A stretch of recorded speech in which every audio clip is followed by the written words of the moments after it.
नमः परमहंसास्वादित चरणकमलचिन्मकरन्दाय भक्तजनमानसनिवासाय श्रीलक्ष्मीनारायणाय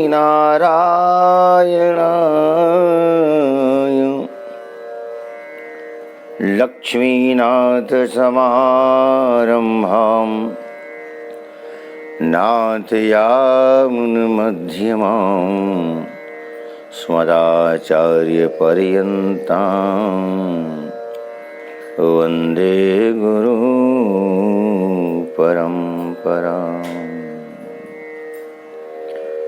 सच्चिदानंद भगवान की जय, बालकृष्ण लाल की जय, राधा रानी सरकार की जय,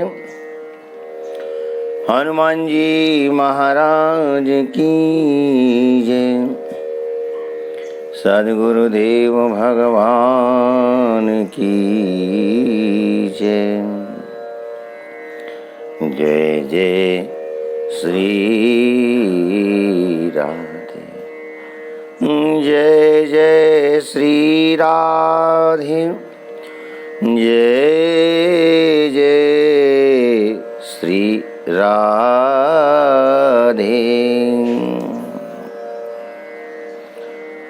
अनंत कोटि ब्रह्मांड नायक परात्पर जगदीश्वर अखिलेश्वर नंदनंदन भगवान श्याम सुंदर की वांग्मयी प्रतिमूर्ति श्रीमद्भागवत महापुराण भगवान भागवत के चरणों में अनंतशः प्रणिपात बंदन करते हुए समुपस्थित मातृशक्ति एवं भाइयों, नन्हे मुन्ने बालकों, बहे सत्संग की गंगा अरे मंचल नहा आए, जिसे तू भूल बैठा है उसी से फिर मिला लाएं। आइए संत चरणों में, विद्वत चरणों में, भगवत चरणों में कोट सा नमन बंदन समर्पित करते हुए आइए बहे सत्संग की गंगा अरे मन चल नहा आए, जिसे तू भूल बैठा है उसी से फिर मिला लाएं। सब लोग मिलकर के भगवान नाम संकीर्तन करते हैं। पश्चात सब लोग भक्ति रस प्रवचन की धारा में गोते लगा करके जीवन को धन्य बनाएंगे। भगवान नाम। गोविंद जय जय गोपाल जय जय, राधा रमण हरि गोविंद जय जय, राधा रमण हरि गोविंद जय जय।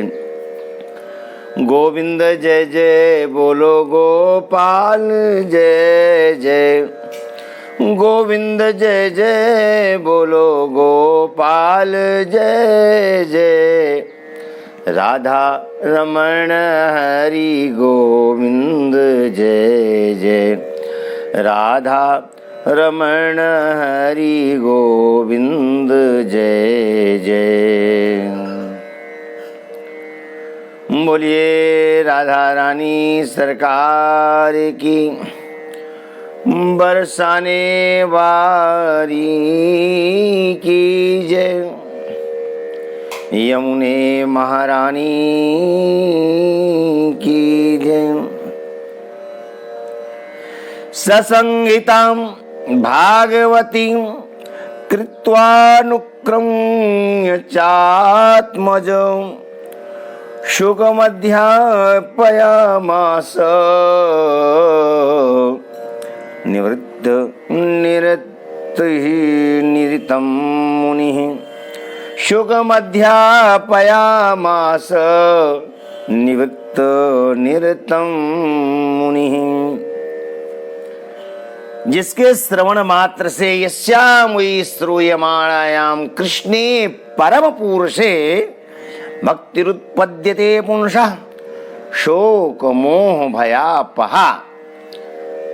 जिसके श्रवण मात्र से भगवान श्याम सुंदर के चरणों में भक्ति का उदय होता है, शोक मोह का नाश होता है, भला उस कथा को कौन नहीं सुनना चाहेगा। भगवान की कुछ ऐसी मधुर लीलाएं ही हैं, भगवान की कुछ ऐसी चिन्मयी लीलाएं ही हैं जो जीव को अपनी ओर खींच ही लेती हैं। इसी कारण से भगवान कृष्ण द्वैपायनी व्यास रे परमहंसों की संहिता भगवान व्यास ने भागवत महापुराण की परमहंसों की जो संहिता है उसका निर्माण किया।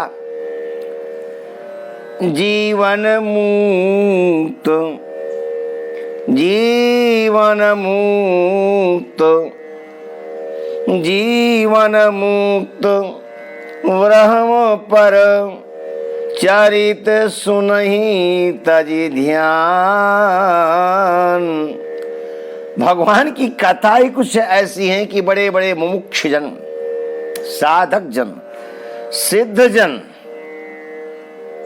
समाधि का त्याग करके भगवान की ललित कथाओं का पान करते हैं, श्रवण करते हैं। समाधि टूट जाती, समाधि खुल जाती है। भगवान की ऐसी कथा है। भगवान सुखदेव की समाधि खुल गई, दूर जाने की जरूरत नहीं है। शिष्यों ने जाकर के सुनाया, अहो वकीयम स्तन कालकूटम जिघांसया पाययदप्यसाध्वी लेभे गतिं धातृचितं ततोन्यं कं वा दयालुं शरणं व्रजेमु। दूर जाने की जरूरत नहीं है। जिस संत ने, जिस वैराग्यवान ने, जिस परिव्राजक ने अपने पिता की नहीं सुनी, बाप की नहीं सुनी, 12 वर्षों तक मां के गर्भ में रहे भगवान सुखदेव। भगवान सुखदेव के जन्म की अनेक कथाएं आती हैं।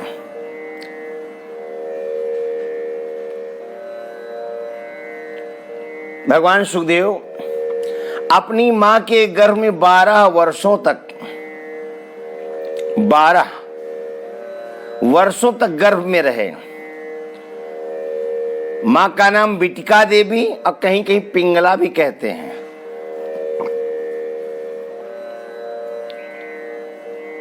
बारह वर्षों तक मां के गर्भ में रहे, जन्म लेने का नाम ही नहीं ले रहे थे। बिटिका देवी ने एक दिन कहा भगवान व्यास से,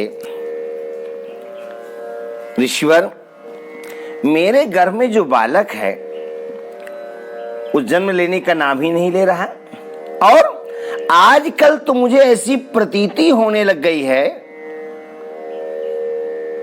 जैसे कोई अंदर बैठ करके मंत्र बोल रहा हो। भगवान व्यास ने कहा, निश्चित रूप से कोई अवतारी है, महापुरुष। 12 वर्षों तक मां के गर्भ में रहे और जन्म लेते ही चल पड़े। पिता चिल्लाते रह गए, पुकारते रह गए, लेकिन मुड़ करके नहीं देखा। लेकिन जैसे ही शिष्यों ने जाकर के भगवान की दयालुता का वर्णन किया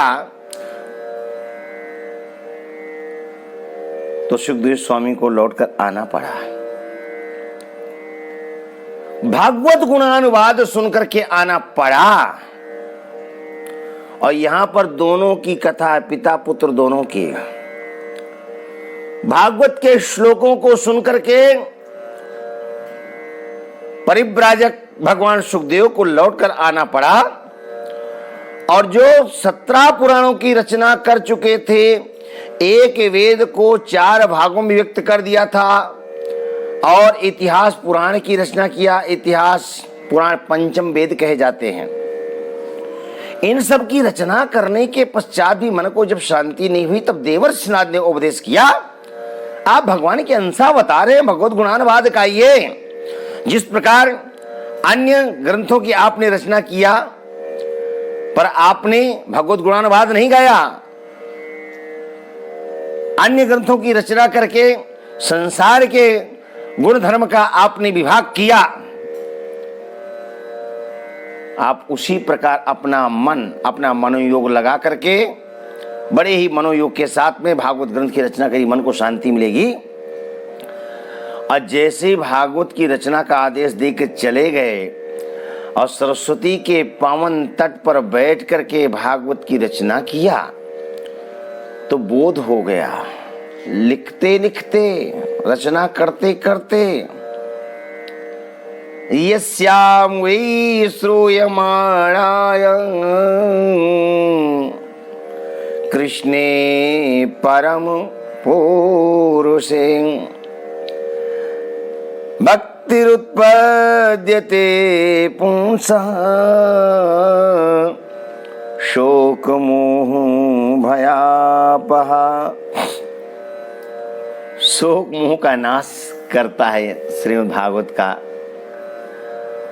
का गुणगान, भगवत चिंतन, भगवत स्मरण और अपने पुत्र को बुला करके पुनरावृत्ति करके अप्रिय पुत्र को भागवत का दान किया, भागवत को पढ़ाया। भगवान सुखदेव 12 वर्षों तक मां के गर्भ में रहे। थोड़ी चर्चा कर लेते हैं। गर्भ से बाहर आने का नाम नहीं ले रहे थे, तो भगवान व्यास ने निवेदन किया, बेटा तुम्हारी मां को कष्ट हो रहा है, बाहर आओ। पिताजी नहीं आ सकता। क्यों? बाहर आते भगवान विष्णु की माया मुझे बाधित करेगी, मैं भी माया मोह के चक्कर में पड़ जाऊंगा। भगवान व्यास ने कहा, सुखदेव हम वचन देते हैं, आप पर भगवान विष्णु की माया का कोई प्रभाव नहीं पड़ेगा। सुखदेव स्वामी ने कहा, पिताजी जो डूब रहे हैं साहिल में वो हमको सहारा क्या देंगे? जो स्वयं साहिल में डूब रहा है और दूसरे डूबते को कहे कि चिंता नहीं करना, हम आपको बचा लेंगे, विश्वास करना चाहिए क्या? नहीं ना। हाँ, भगवान जगन्नाथ आकर के त्रिवाचा वचन दे तो निश्चित रूप से हम मां के गर्भ से बाहर आ जाएंगे। और भगवान जगन्नाथ को प्रसन्न किया भगवान व्यास ने। भगवान व्यास के सामने प्रकट हुए जगन्नाथ भगवान और गर्भस्थ भगवान सुखदेव को वचन दिया, हम त्रिवाचा वचन देते हैं, तुम पर हमारी माया का कोई प्रभाव नहीं पड़ेगा। भगवान जगन्नाथ ने वचन दिया, सुखदेव का जन्म हुआ। सुखदेव भी पिता के घर में रह जाते यदि भगवान जगन्नाथ त्रिवाचा वचन नहीं देते। सुखदेव जी नहीं रहते, पर माया अपने आप लपेट लेती। भगवान ने त्रिवाचा वचन दिया था, माया से सर्वथा परे थे। यही कारण था कि वन के लिए गमन किया, वन के लिए गमन किया। 12 वर्षों तक गर्भ में रहे भगवान सुखदेव। अनेक अनेक कथाएं आती हैं। कहते हैं भगवान शंकर पार्वती जी को अमर कथा सुना रहे थे, तो पार्वती जी अमर कथा सुन रही थी। कथा सुनते सुनते सुनते सुनते सुनते उनको निद्रा आने लग गई। प्रथम स्कंद कथा निकल गई, द्वितीय निकल गई, तृतीय, चतुर्थ, पंचम, षष्ठ, सप्तम, अष्टम, नवम, दसम, एकादश स्कंद पर जब कथा आई, बड़ा ही ज्ञान का प्रसंग है, विषय है। तो जब तक मनोहर कथाएं रही, मनहर कथाएं रही, तब तक तो पार्वती जी कथा सुनती रही। लेकिन जैसी ज्ञान विषय चर्चा चली तो पार्वती जी को निद्रा आने लग गई। अच्छा, भगवान शंकर नेत्र बंद करके कथा करते थे। भगवान शंकर ने पार्वती जी से कहा था, जब तक आप ओम ओम कहती रहोगी तब तक हम समझेंगे कि आप कथा सुन रही हो, हम सुना रहे हैं। और जिस समय ओम बंद हो जाएगा कहना, उसी समय कथा भी रुक जाएगी। पार्वती ने स्वीकार किया। वही बात जैसे पुरानी परंपरा में बच्चा सोता नहीं था तो माता पिता दादी दादा पुरानी कहानी सुना सुना करके बच्चों को सुलाया करते थे। बच्चे, माँ कहती, दादी कहती, दादा कहता, पिता कहता, बेटा हूँ करना, हुंकारी भरना। तो बच्चा हुंकारी भरता और दादी दादा माता पिता कोई ना कोई कथा कहानी उसको सुनाते।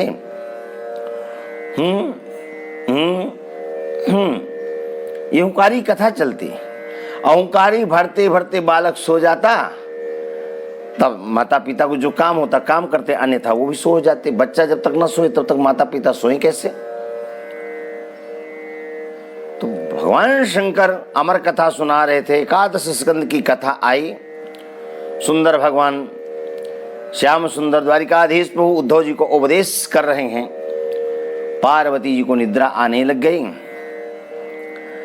पार्वती जी को याद ही नहीं रही कि मैंने वचन क्या दिया है। और कथा सुनते सुनते तो अच्छों को नींद आने लग जाती है। अनेक ऐसे लोग श्रोता पहुंचते हैं जिनको घर में नींद आती नहीं। आए कहां से? देश में नहीं विदेशों तक में जा करके दवा करा लिया, लेकिन निद्रा नहीं आई। बहुत उपचार कराया, बहुत पैसा खर्चा किया, लेकिन निद्रा नहीं आई। बच्चे परेशान। आज जिसकी निद्रा खत्म हो चुकी है वो स्वयं परेशान। तो फिर ऐसे लोग क्या करते हैं? समय पास करना है, चलो कथा में ही चलते हैं। अच्छा, कथा में तो जाते हैं पर कथा सुनने के लिए जाते हैं। भावना तो कथा की है, लेकिन सबसे बड़ी समस्या ये है कि समस्या का समाधान करने के लिए जाते हैं। अच्छा, जिनको घर में निद्रा नहीं आती और सोना चाहते हो तो कहीं जाने की जरूरत नहीं है। डॉक्टर के पास, वैद्य के पास, हकीम के पास जाने की जरूरत नहीं है। कथा स्थल में पहुंच जाओ, अपने आप निद्रा आ जाएगी। क्यों? कुंभकर्ण की पत्नी है और कुंभकर्ण असुर है। कुंभकर्ण की पत्नी नहीं चाहती कि कोई श्रोता, कोई भक्त कथा सुनकर के भगवत धाम को प्राप्त हो। नहीं, वो आ करके अपने आगोश में ले ही लेती है। और जब कथा नहीं सुनोगे, जब कुंभकर्ण की पत्नी के आगोश में आ जाओगे तो वैकुंठ कहां से जाओगे? शायद नरक में भी संदेह हो जाएगा। तो कुंभकर्ण की पत्नी आ करके तुरंत अपने आगोश में लेती है, श्रोता सो जाते हैं। और कथा करते करते व्यास भगवान, उपदेष्टा जी, संत जी, विद्वान जी कोई जब जयकारा बुलाते हैं बीच में, तो जैसे ही बोले वृंदावन बिहारी लाल की जय, जैसे जय हुआ तो सोने वाली की निद्रा खुली। चारों तरफ देखा, पड़ोसी ने कहा कैसी रही कथा? रे कहा बहुत अच्छी रही कथा। अरे कथा तो बहुत अच्छी रही, पर कैसी रही, क्या सुना? बोले सो तो नहीं मालूम, पर कथा बहुत अच्छी रही। क्यों? आपको कैसे मालूम जब आपने सुनी? अरे कथा सुंदर न होती तो हम सोते कैसे? हम जैसे पापी को सुला दिया जिसको डॉक्टर नहीं सुला सके, तो इससे बढ़कर क्या हो सकते हैं? तो कथा, जिसको कहीं निद्रा नहीं आती वो कथा स्थल में आकर सो जाता है। अब पार्वती अम्बा जैसी सो जाए, आश्चर्य नहीं, महद आश्चर्य। पार्वती जी जब सोने लगी तो सुखदेव जी ने सोचा क्या करें। सुखदेव कहां से पैदा हो गए? बोले कोई सुकी ने अंडा दिया था और अंडा दे करके उड़ गई थी। वो निर्जीव अंडा पड़ा हुआ था। भगवान शंकर कथा रस का पान करा रहे थे पार्वती को। तो एक एक दिन करके कथा सुनते सुनते उस अंडे में जीव उत्पन्न हो गया और अंडा फूट करके वह जीव ही प्रकट हो गया जो तोता है, सुखदेव है। और जैसे पार्वती जी को सोते देखा उस तोते ने, तो तोते ने कहा कथा तो सुननी है, कथा तो सुननी है। अब मां पार्वती सो रही हैं। अच्छा, कथा को सम्मुख बैठ के सुनना चाहिए, पृष्ठ बैठ कर नहीं सुनना चाहिए, नहीं चोर कहलाओगे। अब तोता है, ध्यान दिया नहीं इस बात का। पार्वती जी सोने लग गई तो तोता ओम ओम बोलना शुरू कर दिया। ओम का यहां पर अर्थ ये लिया जाएगा कि हाँ, अब हाँ में लौकिक जगत का व्यवहार हो जाता है और ओम से ये भी हो जाता है कि अगला जग रहा है, दूसरा भगवान नाम स्मरण भी हो जाता है। एक पंथ अनेक बातें, अनेक भाव। तो ओम ओम कह करके पार्वती जी यह बार बार एहसास दिला रही थी बाबा भोले को कि चिंता नहीं करिए, मैं जग करके कथा सुन रही हूं। अब भगवान शंकर को भी ये था कि मेरा श्रोता जग रहा है तो मैं कथा कर रहा हूं और करूंगा।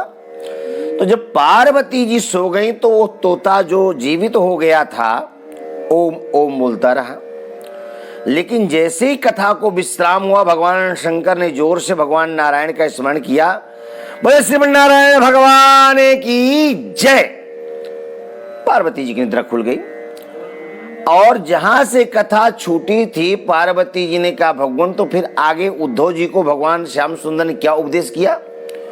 बोले ये कथा तो न जाने कब की पूर्ण हो गई। बोले लेकिन आगे कथा मैं तो सुन नहीं सकी। भगवान शंकर ने कहा आप नहीं सुन सके तो फिर ये ओम ओम कौन बोल रहा था? बोले मुझे नहीं मालूम। भगवान शंकर ने कहा आपको नहीं मालूम? क्यों? अरे बोले मैं सो गई थी।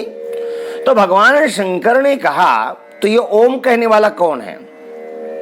देखा तो तोता था। भगवान शंकर ने कहा अच्छा, अमर कथा तुम वो भी चोरी से सुन रहे हो? छोड़ूंगा नहीं। तो भगवान शंकर को आक्रोश आया, त्रिशूल लेकर के और उस तोता को मारने के लिए दौड़ पड़े जिसने चुपके से कथा रस का पान कर लिया था। आगे आगे तोता, पीछे पीछे भगवान शंकर का त्रिशूल, आगे आगे तोता, पीछे पीछे शंकर का त्रिशूल। तोता ऐसी कौन सी जगह है जहां न गए हो अपने रक्षार्थ, और तो कोई मिला नहीं। भगवान व्यास की पत्नी बिटिका देवी शाम की बेला में चोटी कर रही थी। संध्या की बेला जब होती है ना, सूर्यास्त की बेला, उस समय हमारी माताएं बहनें चोटी जरूर काटती हैं। दिन भर काम करेंगी और उस बेला में जा करके चोटी जरूर काटेंगी। आज भी परंपरा है। हाँ, तो बिटिका देवी चोटी कर रही थी, उसी समय उनको जम्हाई आई। अब उनको क्या मालूम क्या घटना घटने वाली है। बिटिका को, देवी जी को, भगवान व्यास की पत्नी को जम्हाई आई। सुखदेव तोता अपने रक्षार्थ जगह की खोज कर रहा था और तो कोई जगह मिली नहीं। बिटिका देवी का मुंह खुला मिल गया, तुरंत मुंह से अंदर चले गए। इससे सुंदर गुफा मिलेगी कहां? भगवान शंकर त्रिशूल लेकर द्वार पर खड़े हैं। मेरे अमर कथा का चोर जब बाहर निकलेगा तो उसको मैं दंड दूंगा। भगवान व्यास ने देखा भगवान शंकर त्रिशूल लेकर द्वार पर खड़े हैं। त्रिशूल लेकर द्वार पर खड़े होने का कारण पूछा। आप उग्र हो करके मेरे द्वार पर आप क्यों खड़े? बोले आपके अंदर मेरा अमर कथा का चोर छिपा है, बाहर निकलेगा मैं उसको दंड दूंगा, उसको मारूंगा। भगवान व्यास ने कहा बाबा भोले क्या लीला कर रहे हैं? मैं आपके चोर को निकाल देता, कोई बड़ी बात नहीं, पर आप क्या कह रहे हैं? अमर कथा का चोर, आप उसे दंड देंगे, मारेंगे? भगवान शंकर ने कहा एक बार मिल जाए मार दूंगा। भगवान व्यास ने कहा नहीं मार सकते। भगवान शंकर ने कहा वो कैसे? अरे बोले जिसने अमर कथा सुन लिया उसको कोई मार सकता है क्या? यदि मार दिया तो फिर अमर कथा की महिमा क्या रही? भगवान शंकर ने कहा ओ, इस बात का तुमने ध्यान ही नहीं दिया कि जो अमर कथा सुन लेगा वो अमर हो जाएगा। भगवान शंकर को लौटना पड़ा। वही भगवान सुखदेव जो अमर कथा सुने थे वो बिटिया के घर में 12 वर्षों तक रहे। और भगवान जगन्नाथ ने जब त्रिवाचा वचन दिया तब सुखदेव जी बाहर निकले और जन्म लेते ही यम प्रव्रजंत मनुपे तमपेत कृत्यम द्वैपायनो विरह का तर आजुहावो पुत्रेति तन्मयतया तरवोभिनेदुः तम सर्वभूत हृदयं मुनिमानतोस्मि। वही सुखदेव हैं, जन्म लेते ही चल पड़े थे। ये कौन है सुखदेव? ये गोलोक में किशोरी जी के लीला सुख हैं, लीला सुख। अब गोलोक में राधा रानी पृथक रहते हैं, कान्हा पृथक रहते हैं, दोनों एक दूसरे के बिन रह नहीं सकते हैं, तो एक दूसरे के लिए संदेश भेजते हैं। तोता बीच में संदेश वाहक है, किशोरी जी के द्वारा पालित है।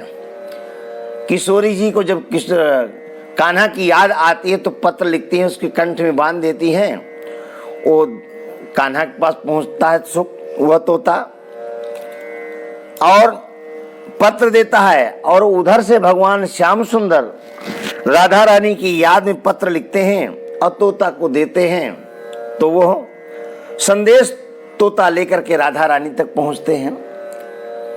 एक समय किशोरी जी ने और कान्हा ने निर्णय किया कि लीला आगे बढ़नी चाहिए, तो किशोरी जी ने लीला सुख से कहा, आप पृथ्वी लोक में पधारिए। क्यों? पृथ्वी लोक में पहुंच करके आप भागवत धर्म का प्रचार करिए, कृष्ण की महिमा का गायन करिए और जन जन को भगवत चरणानुरागी बनाइए। तो सुखदेव जी किशोरी जी की आज्ञा से मृत्युलोक में आते हैं। वो लीला शुक हैं। कृष्ण सरिता को बहाने के लिए, कृष्ण रस को बढ़ाने के लिए, राधा नाम का प्रचार करने के लिए। राधा क्या है? धारा का नाम ही राधा है। और कृष्ण करसति जीवा नाम, आकर्षत जीवा नाम, दुखम क्लेशम पापम आघम हारति इति कृष्ण। जो उसका पाप का हरण करते हैं, नाश करते हैं, उनका नाम कृष्ण है। तो राधा रानी ने भेजा, आप मृत्युलोक में जाकर के कृष्ण की भक्ति का प्रचार करिए। और कृष्ण की भक्ति का प्रचार होगा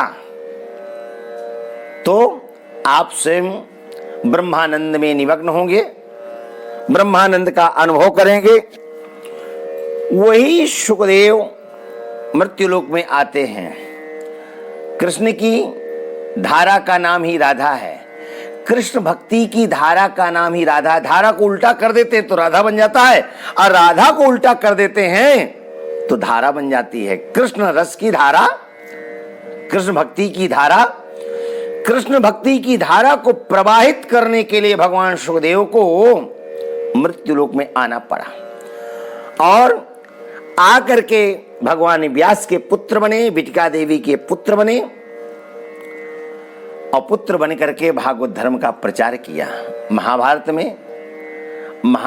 में तो कहा गया, धृतराष्ट्र अप्सरा को देख करके व्यास जी आकर्षित हो गए थे, तो उनका तेज स्खलित हुआ था अरणी में, और अरणी से सुखदेव जी की उत्पत्ति होती, महाभारत में एक कथा आती है। और वहां पर साक्षात बृहस्पति देव गुरु के रूप में होते हैं।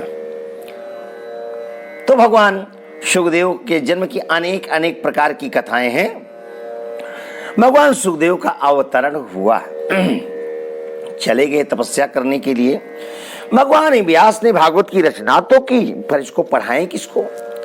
यदि कोई अधिकारी है तो मेरा अपना पुत्र। अपुत्र को बुला भी लिया, शिष्यों ने जाकर श्लोकों को सुनाया और आ गए। सुखदेव स्वामी क्यों? सुखदेव जी ने जीवन पहली बार ऐसी दयालुता का श्रवण किया था, ऐसी रूप माधुरी का सुंदर श्रवण किया था। क्या कहते हैं सुखदेव स्वामी? जब शिष्य लोग कहते हैं वराह पीड़म नटवर वपुः कर्णयो कर्णिकारम, सुखदेव स्वामी कहते हैं बड़ा ही लेटेस्ट है, नूतन है। मैं तो निर्गुण का चिंतन कर रहा था, लेकिन बहुत ही लेटेस्ट नूतन है।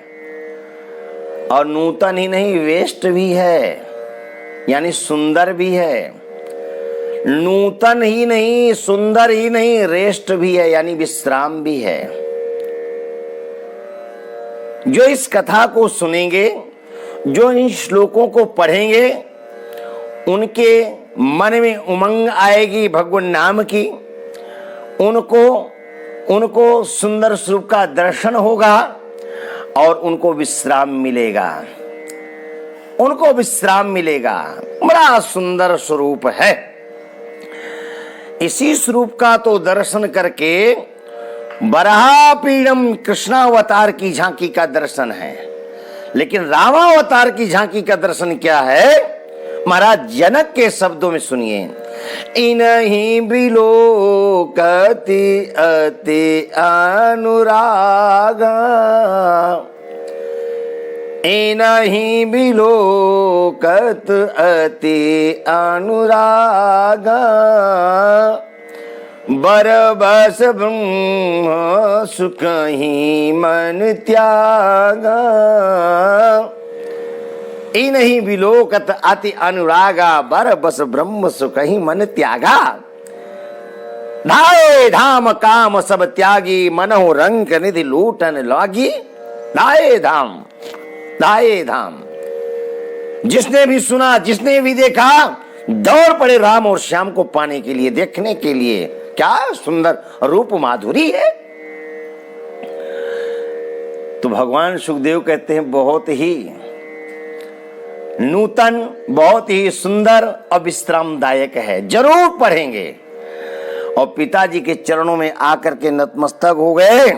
पिताजी आप तो हमको वही श्लोक पढ़ाइए, सुनाइए जो कि अपने शिष्यों से बार बार पढ़ा करके भेज करके हमको सुनाते रहे। उन्हीं श्लोकों को हमने सुना है कि एक नहीं, दो नहीं, पूरे 18,000 आपने श्लोकों को संकलित किया, इकट्ठा किया है, संग्रह किया है।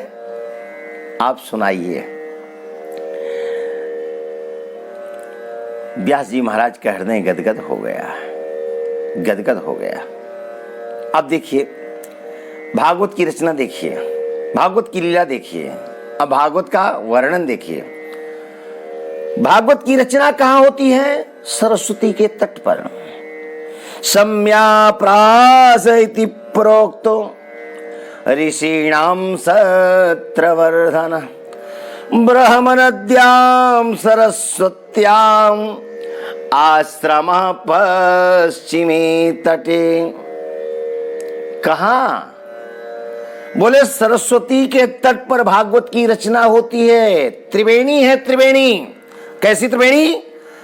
भक्ति ज्ञान वैराग्य की त्रिवेणी है भागवत। और त्रिवेणी कैसी है? सरस्वती के तट पर इसका निर्माण हुआ। मंचन कहां हुआ? यमुना के तट पर।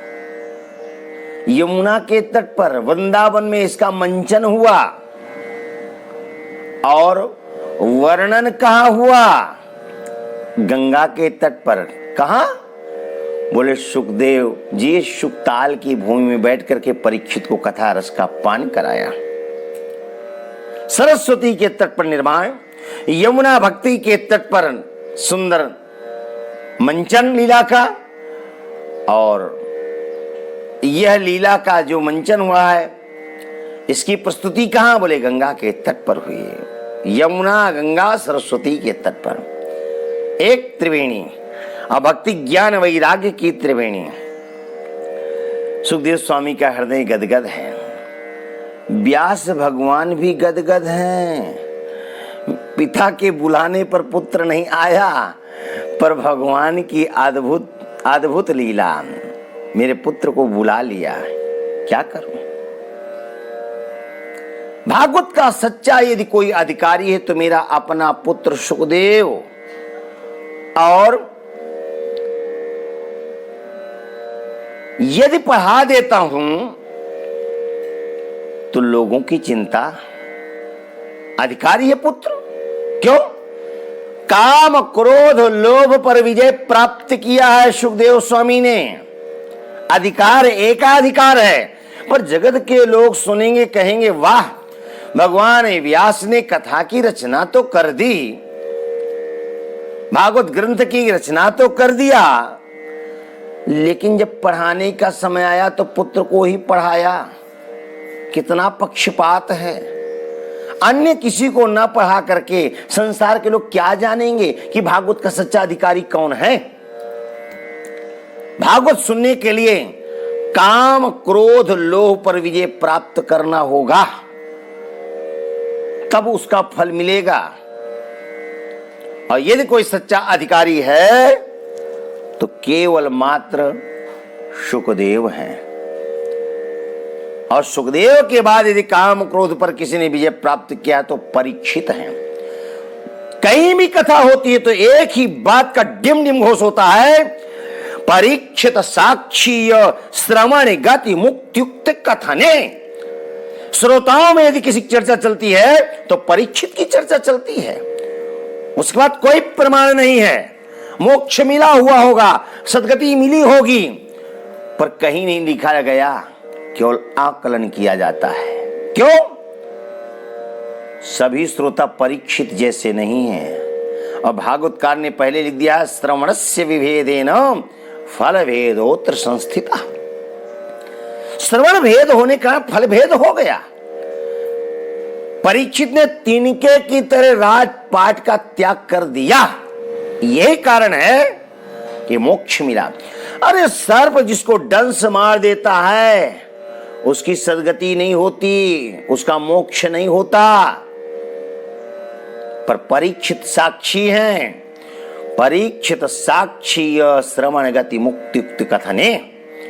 लोग कई बार प्रश्न करते हैं, महाराज जी परीक्षित को मोक्ष मिला लेकिन इतनी कथाएं होती फिर भी मोक्ष मिलने के बाद दूर रही, शांति नहीं मिल रही। अरे कहां शांति मिलेगी। लोग मोक्ष तो चाहते हैं, पर आज दुनिया का सबसे सरल यदि कुछ है साधन तो है मोक्ष। सबसे सरल है। आप किसी को मारने जाएंगे तब भी पैसा खर्चा करना पड़ेगा। 2 थप्पड़ मारने का भी लोग लाखों रुपए ले लेते हैं। अरे इतने इज्जतदार व्यक्ति को समाज में थप्पड़ मारेंगे फोकट में? फीस क्या है? लाखों रुपए फीस देनी पड़ती है थप्पड़ मारने का। और कोई बीमार है तो डॉक्टर को दिखाते हैं, डॉक्टर कहता है इतना पैसा लगेगा, देंगे, आप ठीक करिए हमारे मरीज को। 10 लाख रुपए ले लिया, 20 लाख रुपए ले लिया, सिग्नेचर करा लिया, यदि बच गया तो आपका प्रारब्ध और मर गए तो हम जिम्मेवार नहीं। और हमारा मरीज कई बार मर जाता फिर हमारे पैसे लौट के नहीं आते, पैसा दे देंगे भरपूर। सब तरह का समझौता है। पर यदि कथा की बात आती है, मंदिर की बात आती है, मंदिर में देना है, कथा में खर्चा करना है, तो धन बच जाए, मोक्ष मिल जाए। हल्द लगे ना फिटकरी रंग चोखोई आवे। भगवान सुखदेव ने मांगा नहीं तो परीक्षित ने भी धन की लिप्सा नहीं रखी।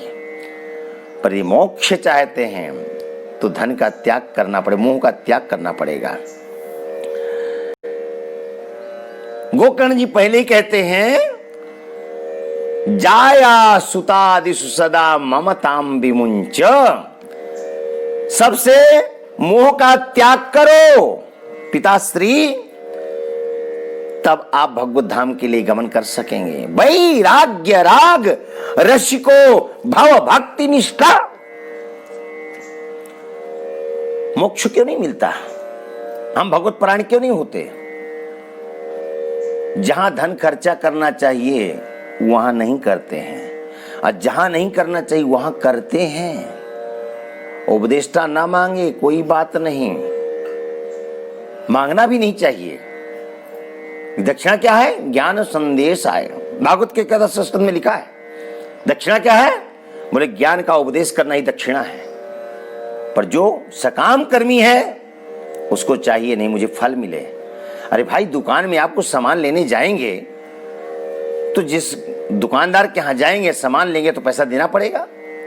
तो आप तो लेने गए हैं ना, तो आप जो बैठा है जिसके प्रति आपकी आस्था है उसका आप सम्मान करिए। आप अपने लक्ष्य को देखिए, दूसरा क्या कर रहा है छोड़िए। आप वस्तु लेने गए हैं तो आपको धन खर्चा करना पड़ेगा। धन क्या खर्चा करना है? सप्तदिवसीय कथा है, भगवान वामन का जन्म है, विस्तार से मनाइए ना। राम का जन्म है, ऐसा उत्सव के समय प्रकट कर दीजिए कि इस समय हम अपने नगर में ना होकर के हम अवध में विराजमान हैं। कान्हा का जन्म हो, गोकुल बना दो, गिरिराज जी का पूजन है, ऐसा महसूस करा दो लोगों को कि नहीं हम गिरिराज की तलहटी पर हैं। बस एक बार आजा गिरिराज के शरण में, बस एक बार आजा। कलयुग के प्रत्यक्ष त्रिदेव कौन? गिरिराज भगवान, गोवर्धन नाथ भगवान, बाबा खाटू बाबा श्याम, खाटू श्याम महाराज और कामदगिरी भगवान कलयुग के प्रत्यक्ष देव हैं। कहीं भटकने की जरूरत नहीं है।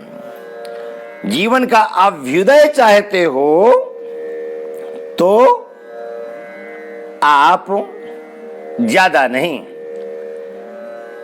केवल गिरिराज जी की परिक्रमा पूर्णिमा लगाना शुरू कर दो।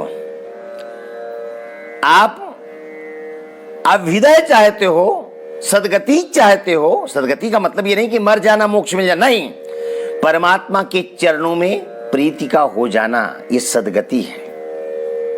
कामदगिरि की परिक्रमा लगाना अमावस्या में,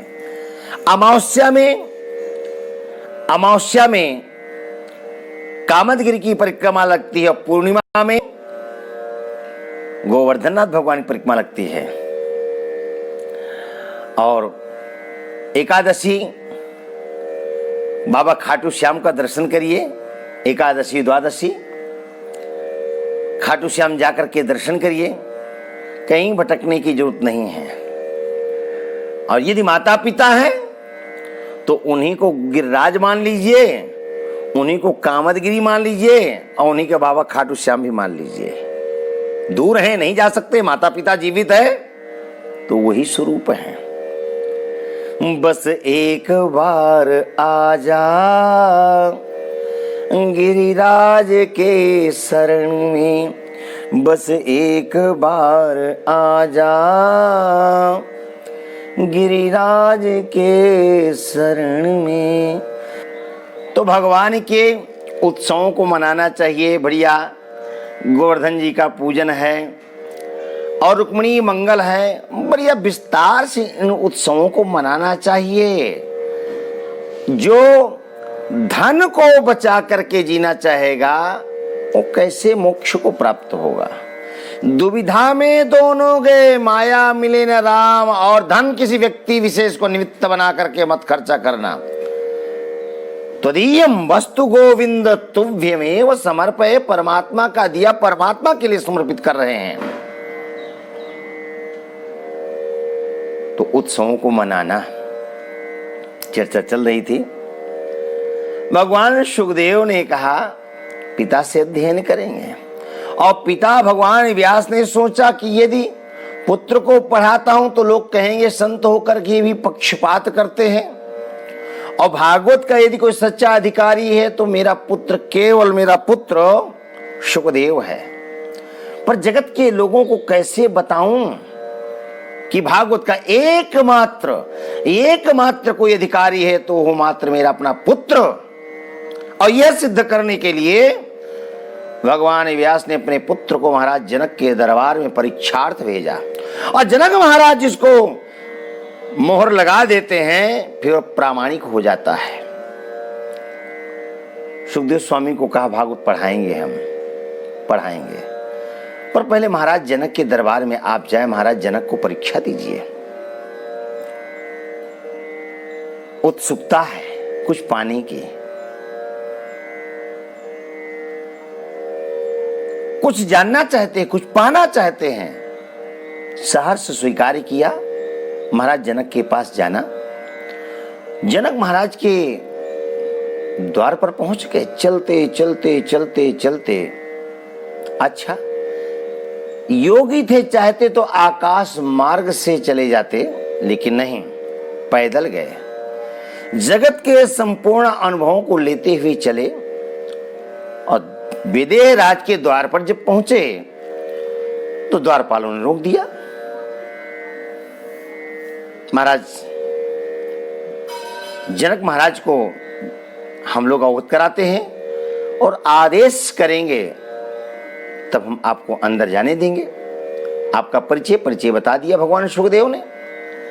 द्वारपालों ने जाकर के महाराज जनक को कहा कि आपसे मिलने के लिए व्यास नंदन सुखदेव का पदार्पण हुआ, आए हैं। महाराज जनक ने कहा रुकने दीजिए, कोई आपके द्वार पर सहसा पहुंच जाए, बहुत संघर्ष करके आपके द्वार तक पहुंचा हो, पिपासा क्षुधा आदि को सहते हुए, गर्मी सर्दी की पीड़ा को सहते हुए कोई द्वार पर पहुंचे, भाव लेकर के पहुंचे, जिज्ञासु बन करके पहुंचे और आप उसको सहसा द्वार पर रोक दें, उसके श्रम को न देख करके, उसके भावना को आदर न दे करके रोक दे तो कैसा लगेगा? लेकिन नहीं, ये सब बातें सुखदेव जी पर लागू नहीं होती, रोक दिया। अब अलग अलग कथाएं हैं, कहीं पर लिखा है कि 7 दिन तक रुकना पड़ा, कहीं कहीं लिखा 3 दिन रुकना पड़ा। खैर कई दिन प्रतीक्षा करनी पड़ी, बहुत दिन का प्रयोग कर देते हैं। और आज कई दिन बीतने के बाद महाराज जनक ने अपने द्वारपालों को बुलाकर कहा, कुछ दिन पूर्व व्यास नंदन सुखदेव का पदार्पण हुआ था, जाइए और उनको लेकर आइए। हाँ, ध्यान रहे, यदि वो अपनी पूर्ववत अवस्था पर यानी जब आए थे उस मुद्रा का याद रखना, उस मुद्रा पर ही केंद्रित हो तो अंदर लेकर आना, अन्यथा विदा कर देना। जा करके द्वारपालों ने देखा तो उसी प्रकार मंद मंद मुस्कुरा रहे थे, निर्विकार निर्विचार भाव से खड़े थे। महाराज जनक को आकर द्वारपालों ने बताया। महाराज जनक का हृदय गदगद हो गया। आए हुए अतिथि का तत्काल हमने स्वागत नहीं किया। भूखा भी हो सकता है, प्यासा भी हो सकता है, अनेक कष्ट भी हो सकते हैं, पर हमने सब ध्यान न देकर के द्वार पर रुकने के लिए कहा। और कई दिन खड़े होने के पश्चात भी क्रोध का लेश मात्र नहीं, इसका मतलब क्रोध पर विजय प्राप्त कर रखा है सुखदेव ने। प्रथम परीक्षा में उत्तीर्ण हुए सुखदेव स्वामी। महाराज विदेहराज के दरबार में उपस्थित हुए, स्वागत किया महाराज विदेहराज ने। परम वीतराग संत सुखदेव स्वामी का पूजन किया महाराज जनक ने और बैठने के लिए सुंदर आसन प्रदान कराया। एक सुंदर झूला में बैठ गए। राज दरबार है, क्रोध पर तो विजय प्राप्त कर रखा है सुखदेव स्वामी ने। अच्छा, जो संत होते हैं, जो विद्वान होते हैं, जो त्रिकालदर्शी होते हैं, सब जान लेते हैं कि किसके आने का क्या प्रयोजन है, क्यों आया है। बैठा दिए झूले में। महाराज जनक महाराज की पत्नी सुनैना जी का आगमन हुआ।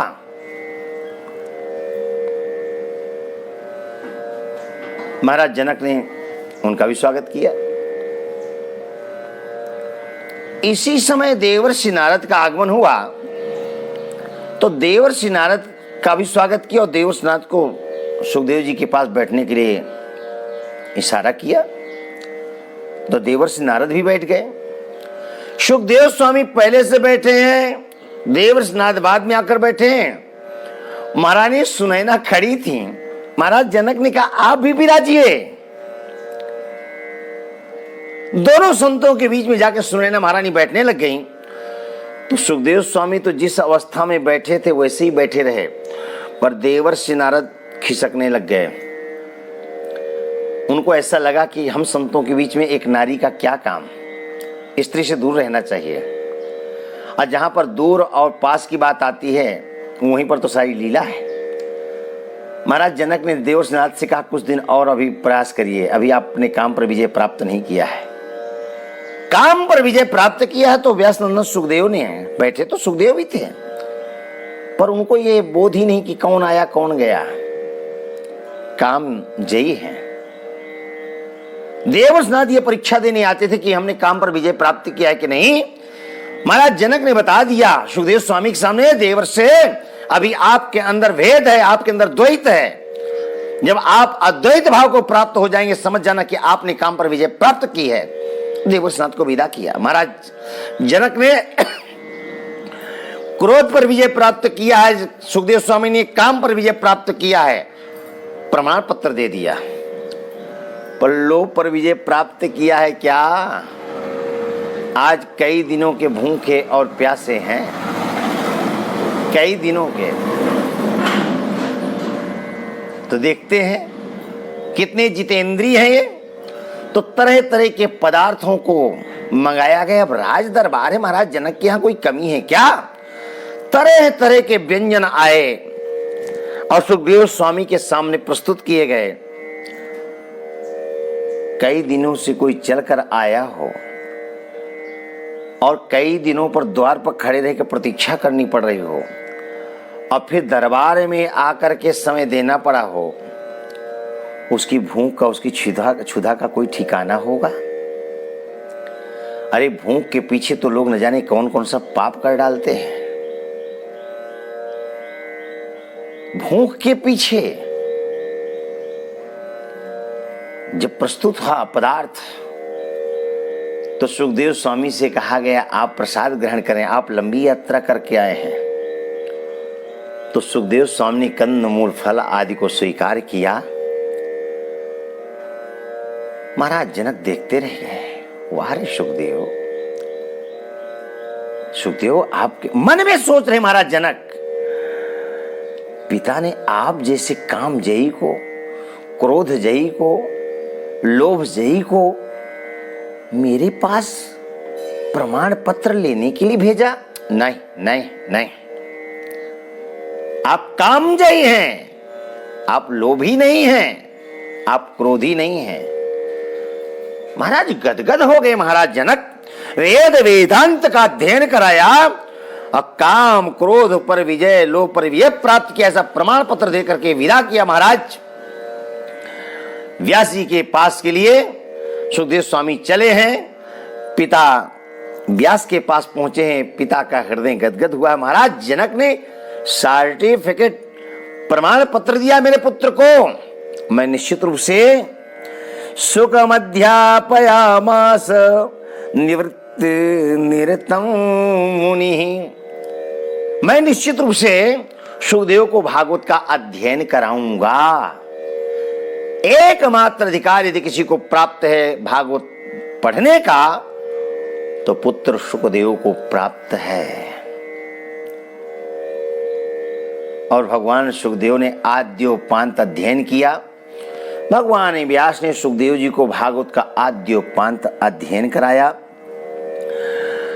शौनकादिर्षियों, आप लोगों ने प्रश्न किया था जो आत्माराम है, पूर्ण काम है, उनको क्या जरूरत पड़ गई?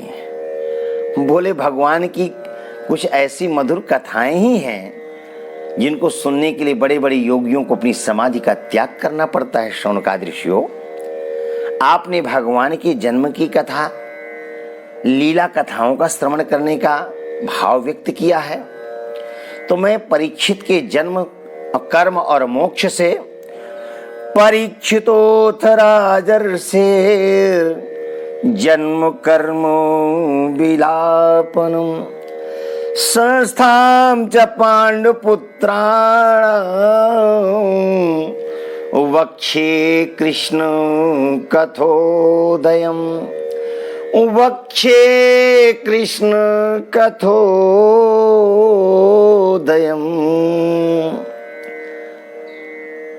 मैं जन्म, परीक्षित के जन्म और मोक्ष की कथा को लेकर कथा का प्रारंभ करता हूं, क्योंकि वक्षे कृष्ण कथोदयम, यहां से भगवान के अनेकों लीलाओं का अवतरण होता है, प्राकट्य होता है, प्रादुर्भाव होता है। शौनकादिर्षियों, उस समय की बात है जिस समय महाभारत युद्ध में बड़े बड़े योद्धा लोग कौरव पक्ष के हों, पांडव पक्ष के हों, वीर गति को प्राप्त हो गए थे। यदा मृधे कौ रवसृञ्जयानां वीरे स्वथो वीरगतिं गतेषु वृकोदराविद्धगदाभिमर्श भग्नोरुदण्डे धृतराष्ट्रपुत्रे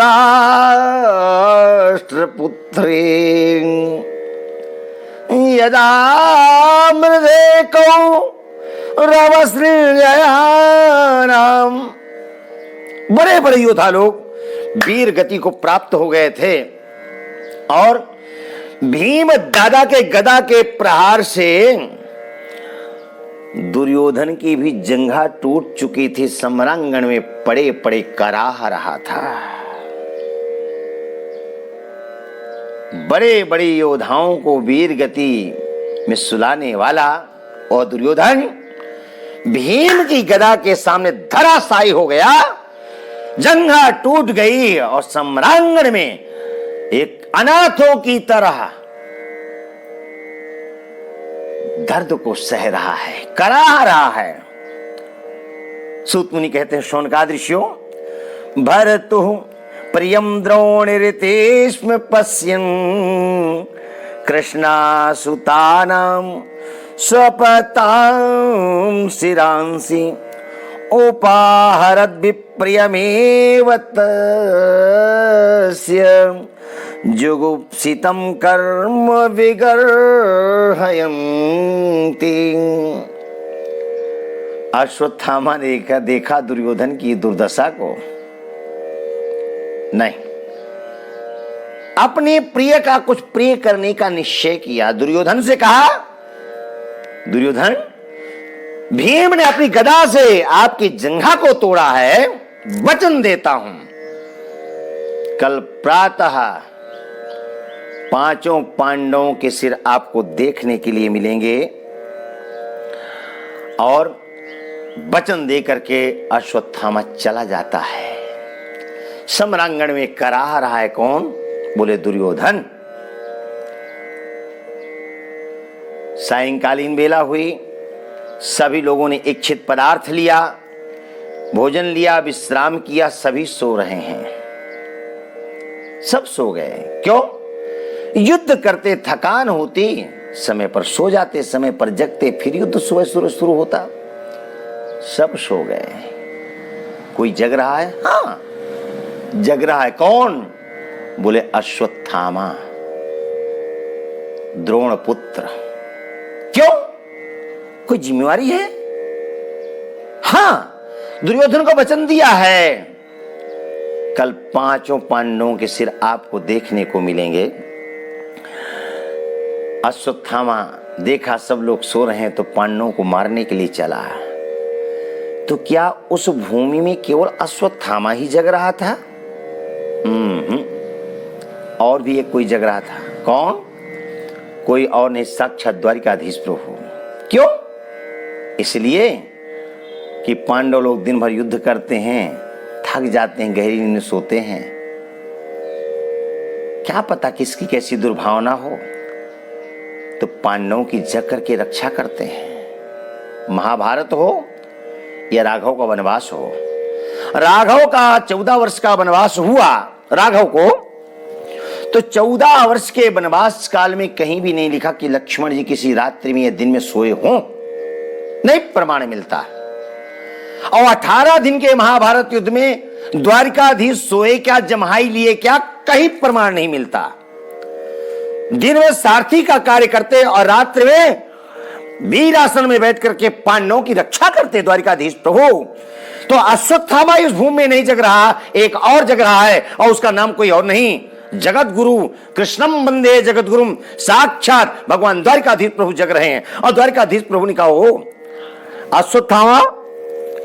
अश्वत्थामा पांडवों को मारने के लिए चल रहा है। क्या विडंबना है, इसको ज्ञात नहीं है।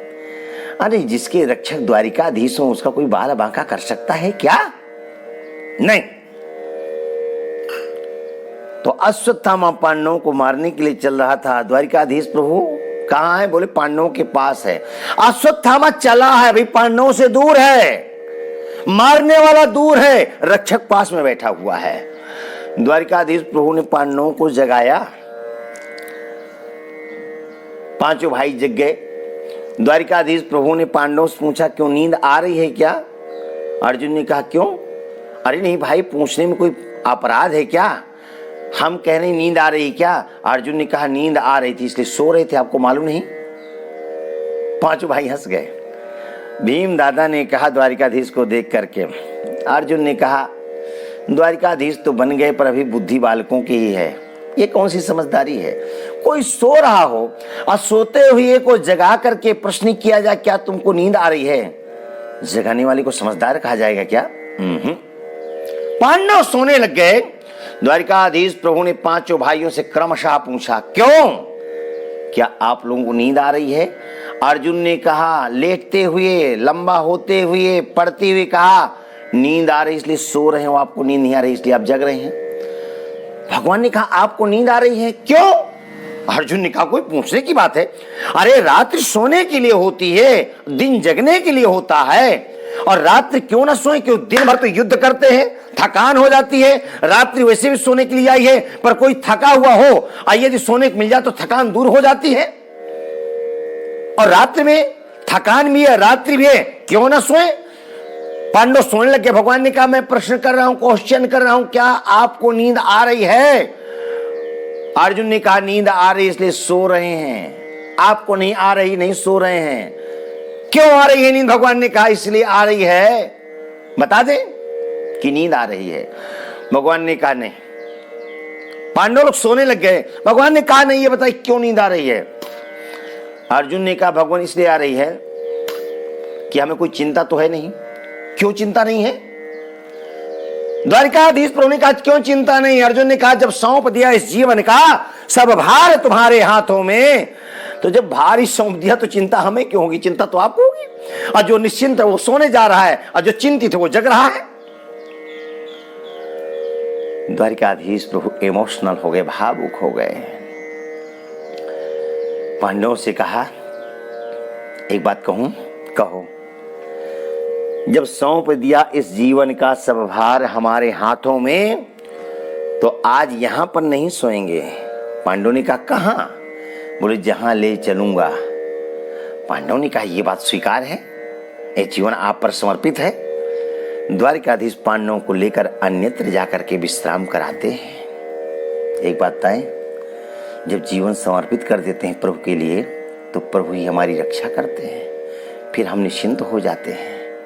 हाँ, मरण धर्म को फिर चिंता नहीं करनी पड़ती, चिंता उसको करनी है जिस पर जिम्मेवारी सौंप दी है। पांडवों को लेकर अन्यत्र प्रभु चले गए। अश्वत्थामा चलता हुआ वहां पहुंचा जहां पर पांडवों के 5 पुत्र सोए हुए थे। पांचों पुत्र पिता की हम शक्ल, पिता को देख लो, धर्मराज युधिष्ठिर को देख लो, चाहे पुत्र को देख लो, भीम को देख लो या भीम पुत्र को देख लो, अर्जुन को देख लो या अर्जुन पुत्र को, पांचों पुत्र अपने अपने पिता के हम शक्ल हैं। अश्वत्थामा ने इन बालकों को ही पांडव जाना और सोई हुई अवस्था में गर्दन से सिर अलग कर दिया, मार दिया, और झोली में उन सिरों को, मुंडों को लेकर के दुर्योधन के समक्ष उपस्थित हुए वो अश्वत्थामा। मंद मंद मुस्कान है। अब किसी को कांटा लगा हो और आप उसके जैसे स्वरूप न बनाएं, भाव भंगिमा न बनाए, तो उसको अटपटा लगेगा, देखो तो मुझे कितनी पीड़ा हो रही है, और ये हंस रहा है। और जिसकी जंघा ही टूट गई हो, जो अपंग हो गया हो, और उसके सामने तुम हंसते हुए जाओ, कितने भी प्रिय क्यों ना हो, प्रिय नहीं हो सकते हो। दुर्योधन तो आग बबूला हो गया। दुर्योधन ने कहा, ओ अश्वत्थामा, अश्वत्थामा, अरे तुमने वचन दिया था कि प्रातः काल 5 पांडवों के सिर आपको देखने को मिलेंगे। सिर तो नहीं मिले, पर तुम्हारा ये मनहूस चेहरा जिसको तुम मुस्कुराते हुए सजाना चाहते हो दिखाई दिया, दुख हुआ। गदा लगने का इतना कष्ट नहीं था जितने तुम्हारे इस चेहरा को देख करके कष्ट हो रहा है। अश्वत्थामा ने उन 5 सिरों को निकालकर थैले से बाहर पृथ्वी पर पटक दिया और अश्वत्थामा ने दुर्योधन से कहा, ये तुम्हारे 5 शत्रुओं के सिर हैं जो मैंने वचन दिया था। सिरों को देख करके दुर्योधन ने अट्टहास किया, मित्रवर जो कार्य हम 100 भाई मिलकर नहीं कर सके, आपने अकेले करके दिखा दिया। लेकिन मैं अपने शत्रुओं को भर नेत्र देख तो लूं, जैसे नेत्र टिकाया तो पांडवों के सिर नहीं थे, पांडवों के लाडलों के सिर थे। दुर्योधन धड़ाम से पृथ्वी पर गिर पड़ा। अरे अश्वत्थामा, तूने ये क्या किया रे? अश्वत्थामा ने अपने प्रिय का कुछ प्रिय करना चाहा था, लेकिन अप्रिय हो गया। कर्म भी अप्रिय, हाँ? और मित्र भी अप्रिय हो गया। क्या किया अश्वत्थामा तूने? तूने पांडवों को मारने का संकल्प लिया था। पांडवों को न मार करके 5 हमारे बालकों को मार दिया। सच बताना, इस दुर्भावना के पीछे तेरी भावना क्या थी? मुझे निमित्त बना करके तूने किस बात का अपना बदला लिया? अरे पांडवों को मारता, मुझे प्रसन्नता होती, लेकिन पांडवों के मारने से हमारे जितनी प्रसन्नता होती उससे कहीं ज्यादा मुझे दुख है इन पुत्रों के, इन बच्चों के मरने का। मैं तो तुझे क्षमा कर ही नहीं पाऊंगा, तेरा ईश्वर भी तुझे क्षमा नहीं कर पाएगा। और दुर्योधन अपने शरीर का त्याग करता है। इधर प्रातः काल होते ही नित्य की भांति मां द्रौपदी अपने बालकों को जगाने के लिए गई। जैसे बालकों के शिविर के द्वार पर पहुंची,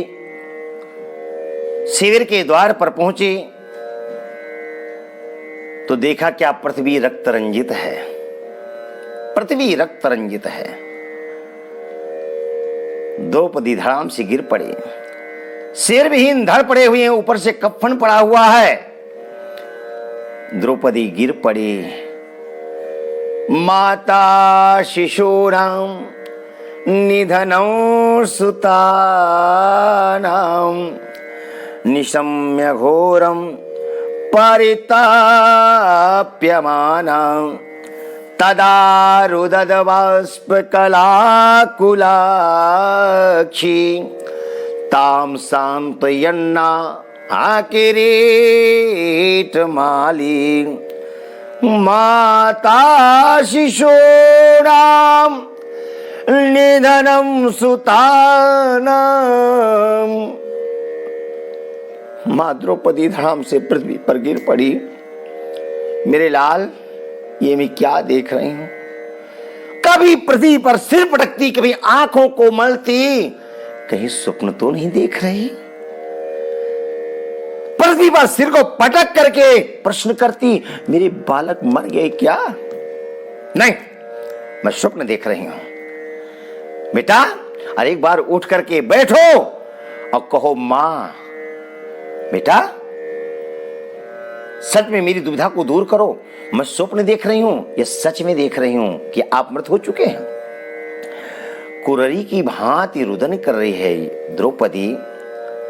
कौन सांत्वना देगा? कौन सांत्वना देता? द्रौपदी के रुदन को सुनकर के पांडव की सेना आकर घेर लिया। 5 पांडव देख रहे हैं, द्रौपदी रुदन कर रही है और हमारे 5 पुत्र मरे हुए पड़े हैं। भीम दादा के हाथ की गदा गिर गई। गांडीवधारी अर्जुन का गांडीव हाथ से गिर गया। धर्मराज युधिष्ठिर धर्मावतार है, धैर्य को खो दिया। आंखों से अविरल अश्रुधारा प्रवाहित होने लगी। नकुल सहदेव छोटे हैं तो जैसे बच्चे रो रहे हों, इस समय नकुल सहदेव रुदन कर रहे हैं। कौन ऐसा है उस भूमि में जो पांडव बालकों के समक्ष खड़े हैं और जिनके आंखों से आंसुओं की धार न बह रही हो? द्रौपदी रो रही है। मेरे लाल, एक बार तो मुझे मां कहकर के पुकारो ना। माता शिशूनां निधनं सुतानां, माता शिशूनां निधनं सुतानां, निशम्य घोरं परितप्यमानां, तदा रुदद्बाष्पकलाकुलाक्षी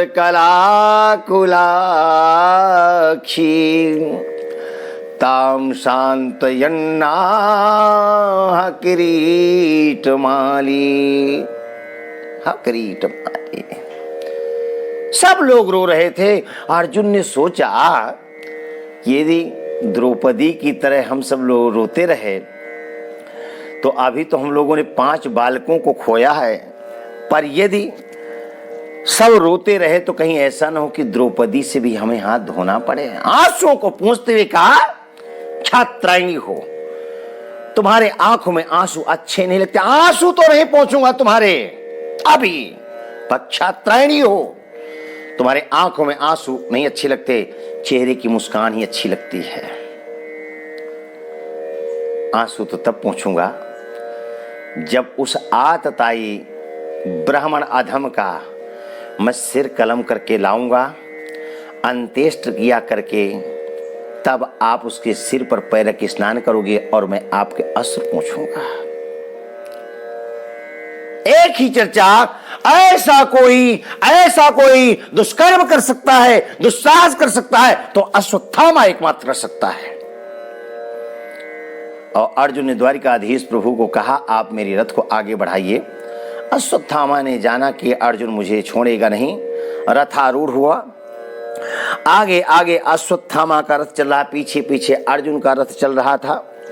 अपने रक्षार्थ ऐसी कोई जगह नहीं छोड़ी अश्वत्थामा जहां न गया हो। जब देखा कोई रक्षक नहीं मिला तो आचमन किया और ब्रह्मास्त्र का संधान करके अर्जुन को ही मारना चाहा। आती हुई शक्ति को अर्जुन ने देखा, भगवान के चरणों को पकड़ लिया। अर्जुन ने कृष्ण कृष्ण महाभाग, कृष्ण कृष्ण महाबाहो, भक्तानां भयंकर, त्वमेको दह्यमानानां अवर्गोऽसि संसृतेः, त्वमाद्यः पुरुषः साक्षात् ईश्वरः प्रकृते परः, मायां विदस्य चित्शक्त्या कैवल्ये स्थित आत्मनि। अर्जुन ने, किरीटी ने, पार्थ ने, धनुर्धर गांडीवधारी ने, सब्यसाची ने द्वारिकाधीश प्रभु के चरणों को पकड़ लिया, स्तुति करने लग गए। यहां पर 3-3 स्तुतियां सामने हैं, बल्कि 4 हैं। भगवान की स्तुति सब करते हैं, कोई दुख में करता है, कोई सुख में करता है, कोई दुख और सुख दोनों से उठ करके करता है। दुख की घड़ी में स्तुति किया अर्जुन ने, सुख की घड़ी में स्तुति किया बुआ कुंती ने, और सुख और दुख से उठ करके स्तुति किया पितामह भीष्म ने। अब एक बात बताएं, परमात्मा को पाना बहुत कठिन है। बाबा तुलसी ने लिखा है, जन्म जन्म मुनि जतन कराही, जन्म जन्म मुनि जतन कराही, अंतराम काहि आवत नाही, अंतराम कहीं आवत नाही। श्री राम जय जय राम,